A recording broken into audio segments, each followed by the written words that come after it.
ఆ టైంలో ఈ భూంపల్లి అనే విలేజ్ చాలా తీవ్ర ప్రభావం ఉండేదా? చాలా ఉన్నది. అంటే పూర్తి కాలంగా వెళ్ళినటువంటిది జనశక్తి నుంచి ఇద్దరు చనిపోయారు. బాలనరసింహులు అని చెప్పేసి ఒక ఆయన, తర్వాత కుమారస్వామి అని చెప్పేసి ఇద్దరు జనశక్తులు చనిపోయారు. పీపుల్స్ వార్ పార్టీ నుంచి వెళ్ళిన దాంట్లో, అప్పుడు పాత పీపుల్స్ వార్ పార్టీ నుంచి వెళ్ళిన దాంట్లో ఒకరిద్దరు అంటే నేను, తర్వాత ఒకరు వెళ్ళినారన్నట్టు, నేను వెళ్ళిన తర్వాత వెళ్ళినారనేటువంటిది అంటున్నారు. జనశక్తి నుంచి ఒక 3-4 వెళ్ళి తిరిగి వెనకకు వచ్చేసినారు వాళ్ళు.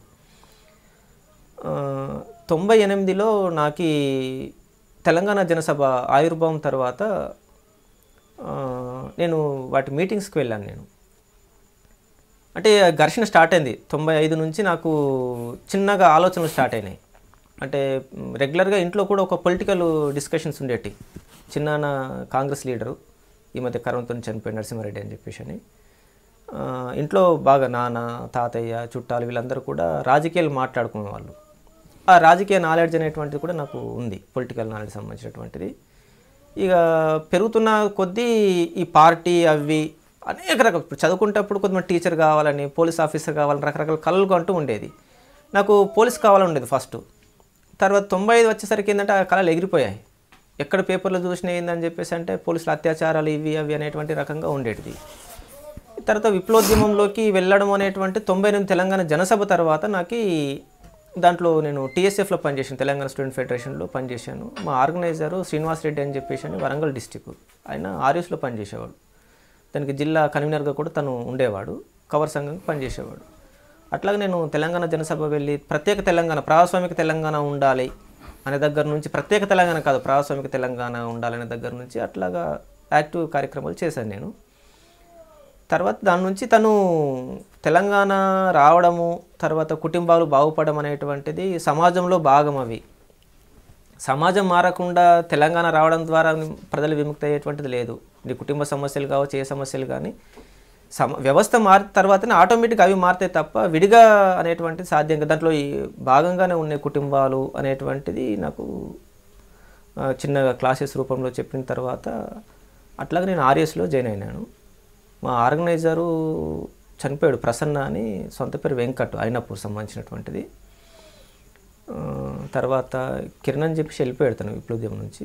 వాళ్ళ ఇన్ఫ్లుయెన్స్ బాగుంది నాకు. తర్వాత శ్రీనివాస్ రెడ్డి ఆయన చనిపోయాడు, అయినపూర్ అనేది కూడా. వీళ్ళ మా ఆర్గనైజర్స్ ఫస్ట్. తర్వాత సిద్దిపేటలో నేను ఒక 2 సంవత్సరాలు ఆర్ఎస్లో పనిచేశాను. దాదాపు ముఖ్యంగా శ్రీనివాస్ రెడ్డి గైడెన్స్ బాగుండేది. టౌన్లో పనిచేయడం అనేటువంటిది చాలా పని చేసుకుంటూ వచ్చాము మేము. ఆ టైం లోపలనే గిరాయిపల్లి ఏరియా విద్యార్థి సంఘం ఎన్నికలు అంటే కాన్ఫరెన్స్ జరిగినప్పుడు అక్కడ ప్రెసిడెంట్గా కూడా నేను ఏరియా ప్రెసిడెంట్గా ఉన్నాను. 99 లోపల డిసెంబర్ 2 కొయ్యూరు ఇన్సిడెంట్, శ్యామ్ మహేష్ మురళి తర్వాత పార్టీ రిక్రూట్మెంట్ క్యాంపెయిన్ తీసుకుంది. దాంట్లో భాగంగా నేను రిక్రూట్ అయ్యాను. అయితే మా ఫ్రెండ్స్ సర్కిల్ చాలామందికి నేను ఆర్ఎస్ అని తెలియదు. మా అన్నయ్య ఫ్రెండ్స్ చాలామంది బీజేపీలో ఉన్నారు, మా పెద్దన్నయ్య ఫ్రెండ్స్. తర్వాత నాకు తెలిసినటువంటి ఎస్ఎఫ్ఐ స్టూడెంట్స్, ఏఎస్ఎఫ్ఐ స్టూడెంట్స్ చాలామంది ఉన్నారు. నేను సడన్గా నిర్ణయం తీసుకున్న తర్వాత చాలామంది కలిశారు నాకు. వాళ్ళు అన్నారు, ఒకవైపు దుబ్బాక దళం పోయింది, మేతినిపూరు, చిన్న చింతకుంట, గుమ్మడి దళ, ఇవన్నీ కూడా దళాలు ఎగిరిపోతున్న, లక్ష్మపూర్, తీగులు, అనేక అమరత్వాలు. ప్రతి ఇన్సిడెంట్లో 5 మంది 7 మంది చొప్పున చనిపోతూ వచ్చారు. మరి ఈ టైం లోపల నువ్వు విప్లవోద్యమాన్ని ఎన్నుకోవడము, ఒకవైపు నీ కళ్ళ ముందే జరుగుతున్నది కదా అని చెప్పేసి అంటే ఒకటే చెప్పాను, ఒక వీరుడు మరణిస్తే ప్రభావితులు వేరే వీరులు, అది ఖచ్చితంగా మూమెంట్ రైజ్ అవుతుంది అని చెప్పేసిన తర్వాత మా ఫస్ట్ రిక్రూట్మెంట్లో 23 మంది మేము రిక్రూట్ అయ్యాం. ఇక్కడ వరంగల్లో, అంటే మెదక్, వరంగల్, గిరాయిపల్లి ఏరియా.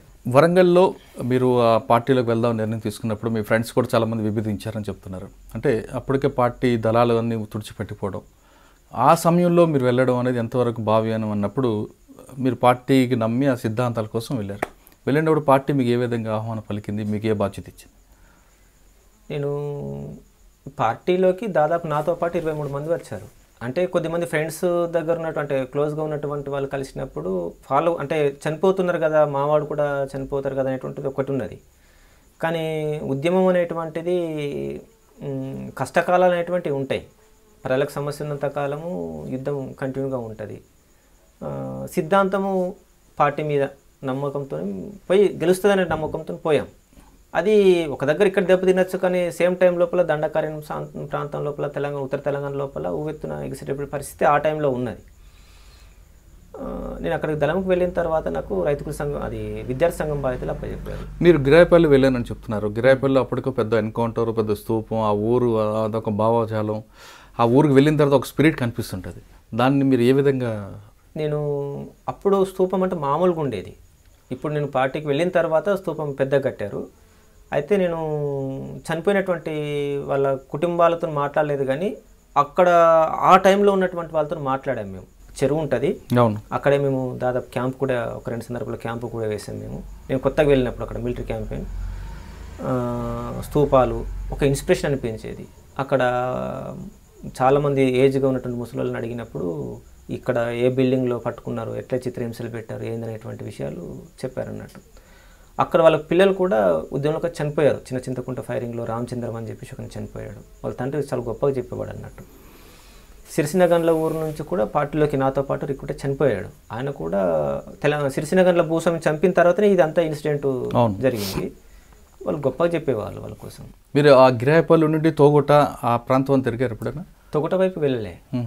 గిరాయిపల్లి ఇటు మన వరంగల్ డిస్టిక్ చేర్యాల మండలి కొంత ప్రాంతము, నల్గొండ అంటే కొన్ని గ్రామాలు, మందపల్లి అట్లా కొన్ని గ్రామాలు, మెదక్ సంబంధించినటువంటి. ఫస్ట్ మీకు విద్యార్థి సంఘం? అవును. అంటే ఎక్కడ మీరు పనిచేశారు అప్పుడు? విద్యార్థి సంఘం అంటే మెయిన్గా గజ్వేలు, తర్వాత సిద్దిపేట, ఈ లోకల్గా ఉన్నటువంటి స్కూల్స్ సంబంధించినటువంటి విద్యార్థులను ఆర్గనైజ్ చేయడం అనేటువంటి బాధ్యత ఉండేది. 98లో నుంచి దాదాపు 2000 వరకు ముఖ్యంగా సిద్దిపేట స్కూల్ సంబంధించినటువంటిది, కాలేజ్ సంబంధించినటువంటి దాంట్లో మేము పనిచేసాం. చిన్న కోడూరు, తర్వాత సిద్దిపేట హాస్టల్స్, వీటిని కొన్ని స్ట్రగల్స్కి సంబంధించినటువంటివి కూడా, ముఖ్యంగా హాస్టల్స్ సమస్యల మీద కొంత కదిలించడం చేశాం. నేను రిక్రూట్ అయిన తర్వాత ఎక్కువ కాలం గిరాయిపల్లిలో లేను, ఒక 6 నెలల మేరకే ఇక్కడ పనిచేసినాను. తర్వాత దక్షిణ తెలంగాణ స్పెషల్ గెరిల్లా దళం ఒకటి అప్పటికి దెబ్బతిన్నది తీగుల్లో. దాన్ని మళ్ళీ పునర్నిర్మించాలనే ఉద్దేశంతో సెలెక్ట్ చేశారు కొద్దిమందిని. దాంట్లో నన్ను కూడా సెలెక్ట్ చేసి దక్షిణ తెలంగాణ అంటే నల్గొండ, మహబూబ్ నగర్, మెదక్ ఈ 3 జిల్లాలు కలిపి ఒక గెరిల్లా మిలిటరీ స్క్వాడ్ ఉండేది. దాంట్లో నాకు పంపారు. అక్కడికి వెళ్ళిన తర్వాత స్కూల్ బాధ్యతలు, దాంట్లో మెంబర్గా టీచర్ బాధ్యతలు అప్పచెప్పారు నాకు. అక్కడ నేను దాదాపు ఒక 6 నెలలు స్పెషల్ దళంలో పనిచేసిన తర్వాత దాన్ని జాయింట్ రీజనల్ కమిటీ అని నల్లమల్ల ఫారెస్ట్ డివిజన్ కమిటీ కింద ఒక స్పెషల్ స్క్వాడ్ ఉండేది. ఈ 2 స్పెషల్ స్క్వాడ్స్ని కలిపి ఒక ప్లాటూన్ నిర్మాణం చేశారు 2001లో. ఆ ఫస్ట్ ప్లాటూన్ మాది. దాంట్లో నేను 2002 సెప్టెంబర్ వరకు దాదాపు అక్కడే పనిచేశాను. ఆగస్టు, జూలైలో ఒక మీటింగ్ జరిగింది రాష్ట్ర కమిటీ, ఆంధ్రప్రదేశ్ రాష్ట్ర కమిటీ మీటింగ్. దాంట్లో ఏందనుకున్నప్పుడు అప్పటికే ఏఓబి ఒకటి ఏర్పడింది. ఏఓబిని విముక్తి చేయాలి అనేటువంటిది కాంగ్రెస్ ఇచ్చినటువంటి కర్తవ్యంలో ఒక భాగం. అట్లాగా కొద్దిమంది తీసి అక్కడ పంపడం ద్వారా అక్కడ దాన్ని ఇంకా ఉన్నత స్థాయికి తీసుకెళ్ళచ్చు అనే ఉద్దేశంతో నన్ను ఒక టీము ఫస్ట్ బ్యాచ్లో నేనున్నాను, నల్లమల నుంచి ఏఓబి పోయే టీంలో. అట్లా 2002 సెప్టెంబర్లో నేను ఏఓబికి వెళ్ళాను. ఏఓబికి 2002 సెప్టెంబర్లో వెళ్ళిన తర్వాత ఫస్ట్ కోన్లో దళంకి పంపారు నాకు, కోన్లో ఏరియా కమిటీ, తూర్పుగోదావరి జిల్లా. అక్కడ ఎక్కువ కాలం పనిచేయలే, ఒక 2 నెలల మేరకు పనిచేశాను. తర్వాత గాల్కొండ అని ఒక ఏరియా, అక్కడ కమాండర్ అయినా ఉద్యమం వదిలిపెట్టి వెళ్ళిపోయితే దాని బాధ్యతలు నాకు అప్పచెప్పారు.